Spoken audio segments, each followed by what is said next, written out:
JPTV do portal JP News já está no ar mais uma edição do programa Estúdio Aberto. Esse programa é transmitido ao vivo aqui pela Rádio Progresso Montenegro e está ao meu lado João Batista Teixeira. Tudo bem, Nando, bom dia, boa tarde, boa noite. Bom dia para aqueles que nos escutam ao vivo e bom dia, boa tarde, boa noite aqueles que nos assistem pelo portal, pela JPTV. Muito bem.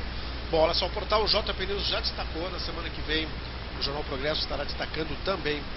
Montenegrino encontrou uma forma simples de economizar a gasolina, usar mais a bicicleta. Foi a forma que ele encontrou para protestar. Ele disse que aquela forma de protesto de ir no posto de gasolina e abastecer apenas 50 centavos, que é um valor menor que a nota fiscal, isso para ele que não tem muito sentido, porque 15, 20 minutos, um dia depois, a pessoa vai ter que abastecer o carro para poder andar, né? Então, ele encontrou uma forma muito simples, andar menos de carro.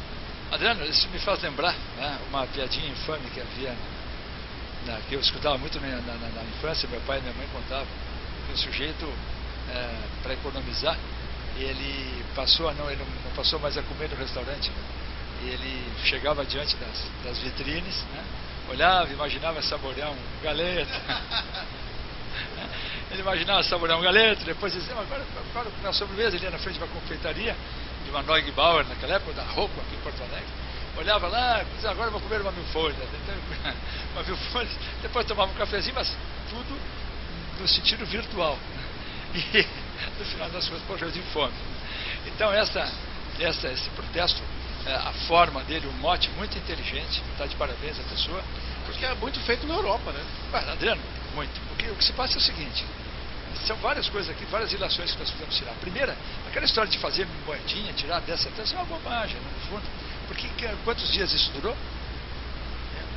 2 vezes. Ninguém tem paciência, nem o próprio motorista, nem o usuário tem paciência de chegar ali e ficar fazendo isso diariamente. Nós não temos esse cerne. O brasileiro não tem essa.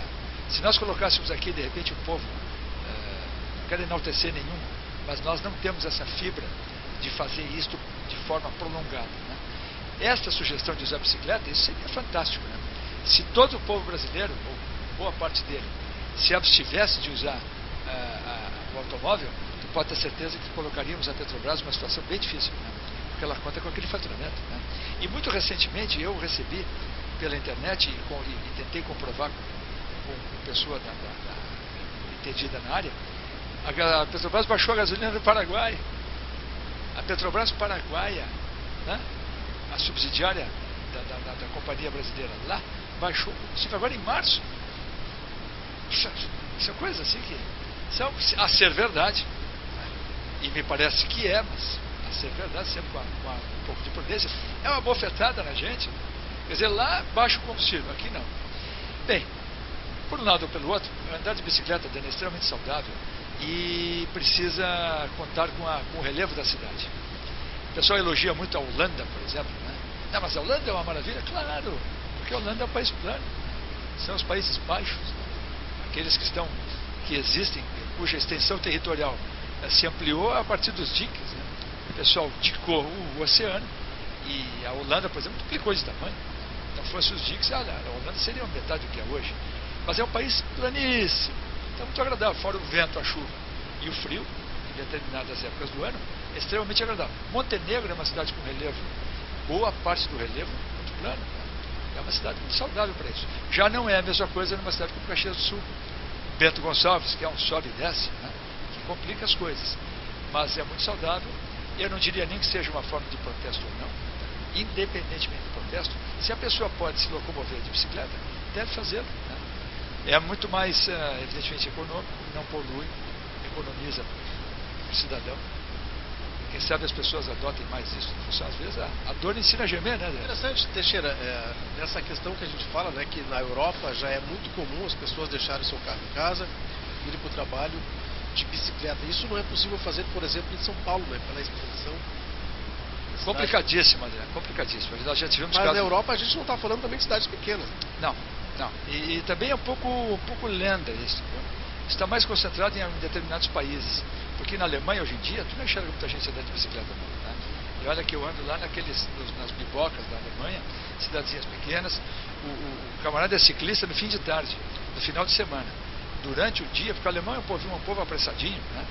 É tudo naquela busca de eficiência. Então eles querem logo chegar ao trabalho, logo chegar em casa, logo visitar o cliente, logo ir ao supermercado. Então, Adriano, olha, esse lado poético da bicicleta, né, em países como a Alemanha, isso também já não é mais verdade. Não sei se um dia foi na extensão imaginada, mas hoje com certeza não. O pessoal lá, a indústria automobilística é uma praga também lá, né? As montadoras conspurcaram o mundo inteiro, e a mobilidade que se exige das pessoas hoje, Adriano, essa insanidade, há duas insanidades. A pressa, todo mundo fala. O camarada vai falar com um músico, Adriano, fala com um artista. O sujeito menciona o pouco tempo, a correria. Eu estava assistindo esses dias aqui na JPTV a entrevista daquele excelente ator que fez lá aquele pelotão lá do Rio de Janeiro. Como é que é o nome daquele rapaz? Fez um grande sucesso aí, o Wagner Moura. Wagner Moura é o nome dele, né? Quase inteligente, dando entrevista para o Aderbal Freire Filho, aqui numa programação da JPTV, e ele mesmo dizendo, não, pois é, essa vida, essa coisa louca, estressada, tudo isso pede um carro. O camarada não consegue ser muito rápido de bicicleta. Agora, por outro lado, as cidades se encheram de automóveis, e estacionar numa cidade europeia hoje em dia é um inferno. Na Holanda é uma praga. E se tu deixar estacionado no lugar errado, eles vêm e travam as tuas rodas com corrente. E tu tem que pagar em torno de $200 na prefeitura para liberar teu carro. Quer dizer, se o cara for aqui em Oato, com uma corrente no carro, no sábado, ele tem que viajar horas depois, está frito. Está frito. Então são coisas assim que... Agora, a indústria automobilística está sempre reagindo. Então essa geração de carros pequenos, ela já começa a entrar na Europa para facilitar um pouco as coisas. Na Itália é extremamente comum aqueles carrinhos de 2 lugares, em que o sujeito não estaciona mais naquela base de fazer a oblíquo, aprender a estacionar. Ele entra de topo, ele entra perpendicularmente na calçada, como se estacionasse uma moto, de tão pequeno que é o carro, porque ele tem mais ou menos a mesma largura e o comprimento. Então o pessoal vai sempre inventando um jeito, dificilmente nós vamos escapar disso. E o transporte coletivo, que deveria ser a solução no mundo inteiro, acaba sendo desestimulado por conta das montadoras. Bom, ainda sobre esse assunto aqui, desde o dia 2 de junho, os trabalhadores franceses de 19 empresas, também de instituições que optam por usar a bicicleta como meio de transporte para ir ao trabalho, ganharão 0,25, ou seja, 25 centavos de euro por quilômetro percorrido. Cerca de 10 mil pessoas podem ser beneficiadas com a medida que é parte do plano de ação para o desenvolvimento de modos ativos do governo francês. A ação já havia sido antecipada aí no mês de janeiro. Uma iniciativa interessante, diferente da França. Olha, se o sujeito pedalar 100 km por dia, então vai 25 euros no bolso, né? Já dá para fazer um mercado. 25 euros, 25 centavos. Não, 25 centavos, 100 km? A 100 km. 100 km que vai dar 25. O sujeito já é capaz, estou brincando aqui, não sei as regras do programa, mas se for mais ou menos pedalar, o sujeito toca 100 km por dia, vai viver, fora o aluguel, porque o supermercado na Europa é barato, né? Na Alemanha é muito barato. A gente paga um cafezinho, se sentares no café, eu quero pagar 3, 4 euros por um cafezinho. 3, 4 euros. Em compensação, se comprar as coisas no mercado, vale para tudo, né? Da manteiga, ao leite, derivados, laticínios, tudo é muito barato. Iogurte muito barato e qualidade excepcional. Então, com 25 euros o sujeito faz a festa. Estou brincando. Beleza. Teixeira, o Pedrinho do Renner disse que legislativo deveria fiscalizar melhor o trabalho dos servidores públicos. O Pedrinho esteve durante 45 dias na prefeitura, ocupou interinamente a diretoria de desporto, depois um cargo na Secretaria de Meio Ambiente. Ele é o responsável pelas limpezas de pátio. A gota d'água para o seu pedido de demissão foi quando foram para limpar 4 pessoas. Ele, que era o chefe, 2 encarregados e um funcionário. Os 2 encarregados ficavam olhando e o funcionário trabalhando. Adriano, eu certa feita, a gente sabe essa é uma brincadeira antiga. Quando alguém vai cavar um buraco na rua aí, tem 2 enterrados até o joelho, né, Adriano? E ao redor, olhando ali, fiscais do próprio Poder Executivo ou curiosos, né, fazem ali um auditório quase, né, assistindo o sujeito. Agora, pois é, agora a pergunta é, como é que tem 2 supervisores? Por que existem 2 supervisores e 2 pessoas trabalhando? Isso depõe contra a eficiência, evidentemente, e foi isso que fez ruir o próprio sistema escravista. O pessoal sempre imagina que a escravidão acabou só por critérios morais, né? pelas campanhas dos republicanos, né, pelo fim da escravidão. A coisa não é tão poética assim. Também acabou porque se tornou antieconômica. Primeiro, que você não tinha mercado para consumir coisa nenhuma. E segundo, porque as fugas eram cada vez mais frequentes, era cada vez mais difícil manter o escravo bem comportado, digamos assim, subserviente, e os feitores acabaram tendo que se multiplicar, e aí começa a cair a produtividade. Muita gente controlando, menos produzindo. De tal sorte que aqui o Pedrinho do Renner, acaba denunciando, lúcido ele, né? Pessoa lúcida, né? Lúcido e corajoso para desnudar essa realidade. Agora, a quem cabe? Cabe a uma circunstância histórica aí que vem se arrastando de pessoas desmotivadas, por um lado, e colocadas por favores, né, dentro das administrações. Por isso nós somos tão contrários aos CCs, né, que as prefeituras vão inchando na troca política, elas vão inchando as administrações e acaba chegando nisso. Sem contar, né, que hoje em dia nós temos um drama. As pessoas que querem trabalhar estão diminuindo. Estamos construindo uma república, não vou dizer de vagabundos, né, mas de pessoa que reivindica antes de botar a mão na mesa. A gente quer os benefícios antes dos deveres. E isso aí, esse discurso que vem sendo praticado nos últimos tempos por pessoas que não empregam ninguém é extremamente deletério. Todo o pessoal que anda fazendo demagogia, né, em cima do dinheiro alheio deveria ter, antes de mais nada, um mercadinho, uma lojinha e contratar funcionários. Em geral não fazem isso. Os mais faladores não sei se dão um emprego para alguém na vida. Ganham e metem a boca. Precisavam passar pela experiência de ter funcionário e de ver como a coisa funciona. Então, no caso da prefeitura, lastimável. Como reverter isso? É também cultural. É preciso que os prefeitos sejam tolhidos na prática de favorecimentos, que eles não possam contratar CCs. Estamos dizendo aqui, mais uma vez, a ideia seria, olha, 10 CCs por administração ou um por secretaria, mais o chefe de gabinete, que é uma coisa mais pessoal ali, depende mais de eficiência, de muita privacidade, muita confiança. Mas ninguém. Portanto, Montenegro, quantas secretarias tem? Sabe de cabeça? Não tem de cabeça. Vamos imaginar que tenha 15 secretarias? Não tem tanto. Não tem? Não. Vamos dizer que sejam 10 secretarias, então? Então, 10 CCs. O prefeito, mas vai botar como chefia da sessão? Não necessariamente, fica a critério dele.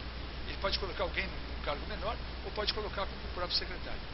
Não mais do que isso. Então seriam 10 CCs, 11, 12, mas Montenegro tem mais de 100.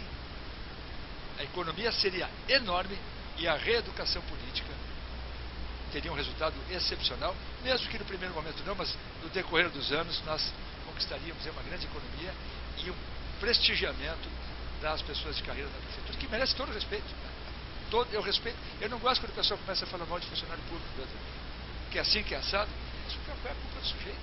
É frequentemente desestimulado. Vem um camarada qualquer, bota o sujeito em cima dele que não entende nada do riscado. Tu imagina que tu sejas um funcionário que entende tudo na área de obras, e aí alguém coloca como teu superior um sujeito que não faz um copo em obras. Tu está motivando esse cidadão? O cara tem toda a razão para dizer, pô, estou fora, né? O que eu vou trabalhar para esse incompetente que está em cima de mim, aí me chefiando? A chefia representa também, ela precisa ter, junto com o ônus, Adriano, o bônus, aliás, do prestígio, tem o ônus da competência. Se não tem competência, não pode estabelecer. Muito bem, Teixeira, mais uma notícia de Montenegro aqui no estúdio aberto. Núcleo das Mulheres Empreendedoras da ACI lança novo projeto. A ideia delas é deixar as empresas mais bonitas e mais agradáveis. Segundo elas, né, isso é um ponto importante de venda, Teixeira. Olha, Adriano, é inegável, né, que as coisas. Eu não gosto muito disso, porque afinal das contas eu aprecio mais a essência. Tanto que eu aprecio mais, por exemplo, esse programa que eu mencionei antes, do Aderbal Freire, ele faz num lugar bem assim, esculhambado, sabe, de propósito, né? Ou seja, ali as coisas são desordenadas porque o ordenamento é das ideias. Não estou defendendo o caos aqui, sou inimigo dele, mas eu não gosto muito das coisas que vendem pela imagem. Eu prefiro as coisas que vendem. O perfume, eu vou comentar uma coisa aqui, eu não sei se todos é do conhecimento de todos. Você vai comprar um perfume, Adriano, pega uma marca nacional. Tá? Eu já tive a oportunidade pela minha profissão de engenheiro, eu já visitei empresas que invasam perfume. Você sabe que o frasco frequentemente é mais caro que o fluido? Você tinha ideia disso? Muito mais caro. Principalmente porque os frascos eram em determinados níveis de excelência, digamos assim, de qualidade. Os frascos são importados. O vidro é importado. É um absurdo. Né? É um absurdo. Então, aquela história de o molho sai mais caro que o peixe. No caso da indústria de perfumes, é verdade. A parte de embalagem do batom, por exemplo, coisas do tipo, tudo isso, quase certeza absoluta, eu poderia dizer que a embalagem é bem mais cara que... Como num vinho, pegas um vinho, a rolha, porque a pessoa às vezes troca, a rolha de cortiça é caríssima. Ela representa, tem um peso grande no valor do vinho, no valor final. Por isso que o pessoal está apelando agora para tampa roscada, a rolha sintética e coisa e tal. Aquela rolha tradicional de cortiça é cara. Então, no caso aí das empresas, legal, porque claro, quem não gosta de trabalhar, nós mesmos estamos aqui, prestes a concluir todo um trabalho de, digamos assim, de recuperação, de prédio, de móveis de escritório aqui no Grupo Progresso de Comunicação. Estamos muito felizes por isso, estamos perto de trabalharmos de uma maneira mais agradável e até gostaríamos de ter os palpites delas aqui, né? Quem sabe essas empreendedoras assim possam dar um pulo aqui, dar uma boa entrevista aqui no grupo e dar algumas sugestões, serão muito bem-vindas. Mas nenhuma empresa, nenhum empresário pode esquecer a essência. Ninguém perdura só com uma coisa bonitinha. Tem que ter café no bule também para a coisa andar. Muito bem, Teixeira, nesse final de semana, sábado, acontece no Teatro Roberto de Cardona o segundo simpósio sobre a migração alemã no Vale do Caí. O tema será os teuto-brasileiros e o Estado Novo. Debatedores convidados, professor Dr. René Gertz, professor mestre Tiago Weismann, professor Dr. Lúcio Kreutz. O coordenador do debate será o professor Dr. Martim Norberto Dreyer, nosso articulista aqui do Jornal Progresso. Olha, quem tem amigos que nós temos aí não morre pagando, né? Com que satisfação eu te vejo ler isso. Quer dizer, pastor Martin Dreyer, uma sumidade, homem que completou 50 livros editados, ele é autor de 50 livros, deve estar caminhando para o 51º, é um talento puro. Eu tive a felicidade de privar de momentos com ele, fazendo aquele trabalho todo sobre a imigração alemã, e ninguém mais qualificado que ele para coordenar esse trabalho. Que também tem a participação do Kauer, né, do Eduardo Kauer e do nosso querido Mauro Henrique Rein, né? E portanto nós podemos esquecê-los também. São pessoas, são digamos assim, são abnegados, Adriano, que trabalham em prol verdadeiramente da cultura e se mantêm modestos, não fazem isto para terem sobre si, para atraírem holofotes. Com grande satisfação, e me parece que os convites são limitados, né, Adriano? Parece que eu li a respeito. O pessoal que estiver interessado em participar, em assistir, e o tema é provocantíssimo, né, Adriano? Quer dizer, a imigração e o Estado Novo, isso certamente vai abordar, vai tocar naquela perseguição ao pessoal que falava alemão, né, aos estrangeiros aqui na época já da Primeira Guerra Mundial. E por conta disso, o próprio clube rio-grandense, né, chamava-se Germania Gesellschaft, era o nome da sociedade, mudou para Clube Rio-Grandense em função aí de uns quiproquós, né? O pessoal imaginava que os alemães aqui seriam fiéis à sua pátria de origem, né?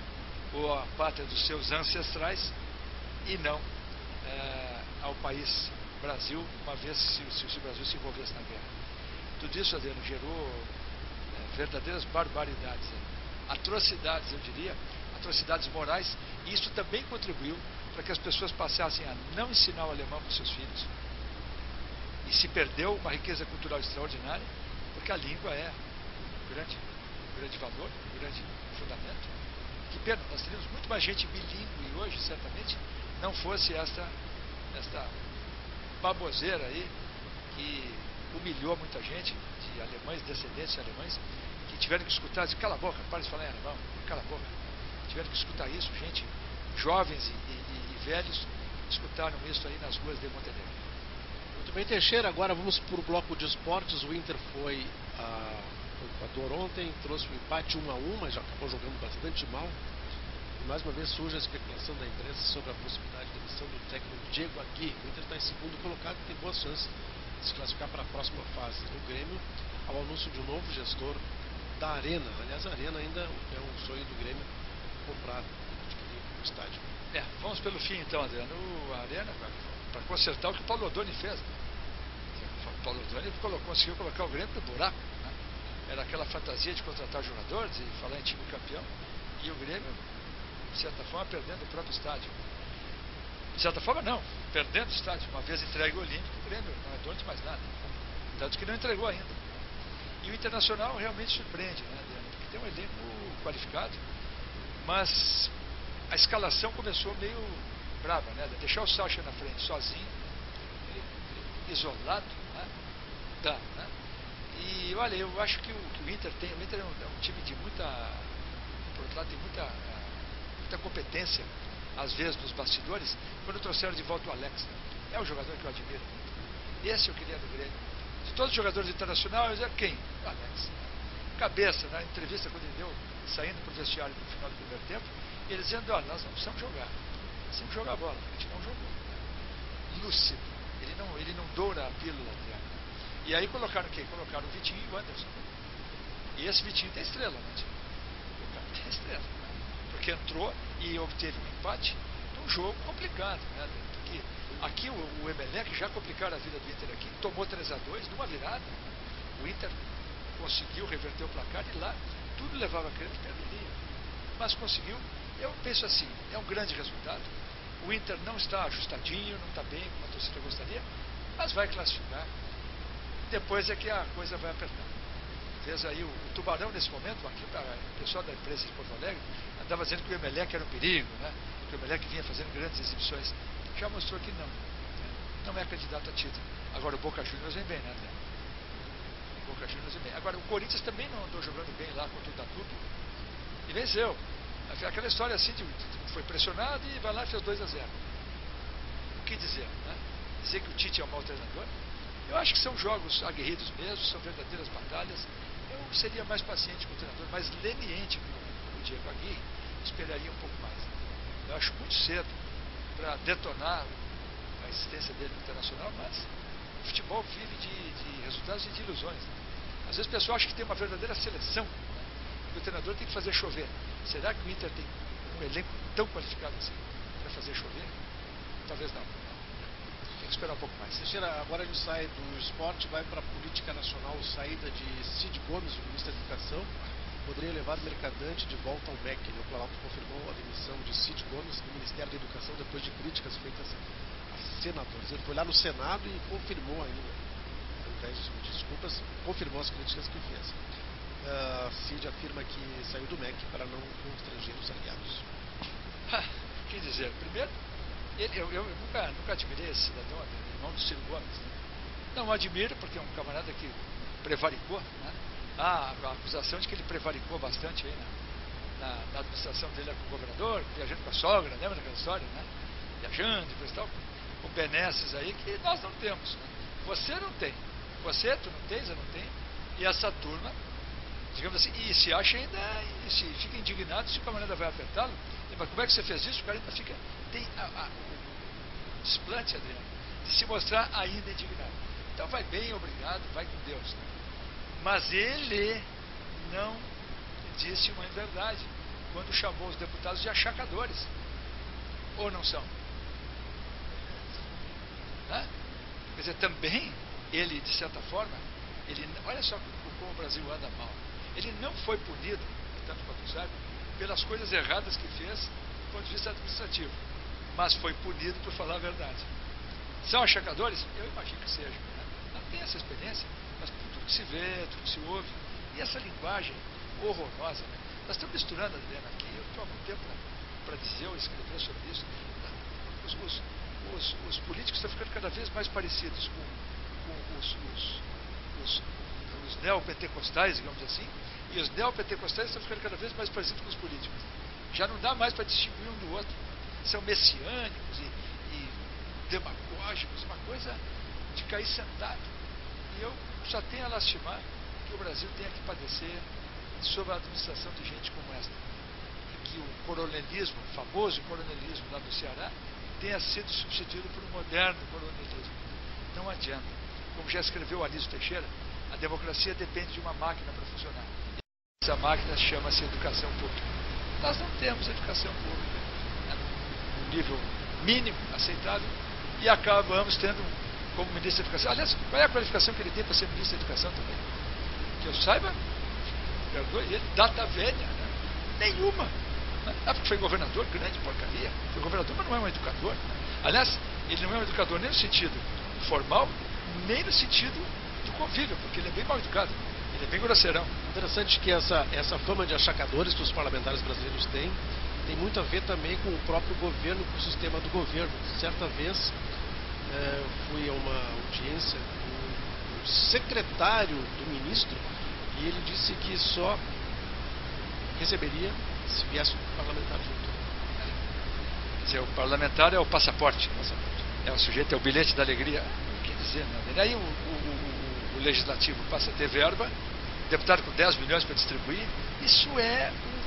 Nós fomos enlameando. Não é só a corrupção que entrava o país. Né? Também é.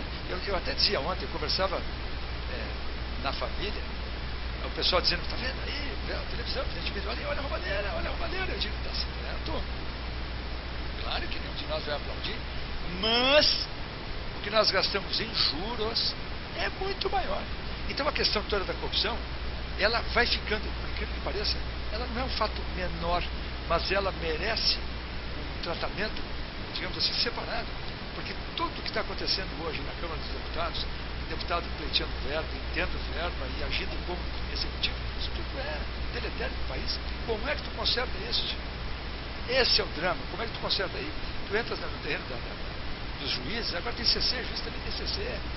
Porque tem muito serviço, então começa a ter. Todo mundo vai tendo CC, Ministério Público com CC, e nós aqui embaixo pagando a conta. Esta pirâmide, esse peso, essa liteira, todo mundo sabe o que é liteira, né? Liteira é aquela, uma nobre sentadinha numa cadeirinha, né? E normalmente 2 ou 4 subservientes, né? Levando a sua excelência, né?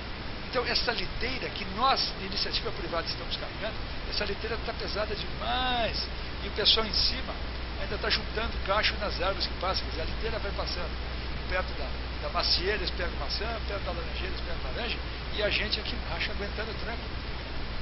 E o pessoal não tem o menor bom senso.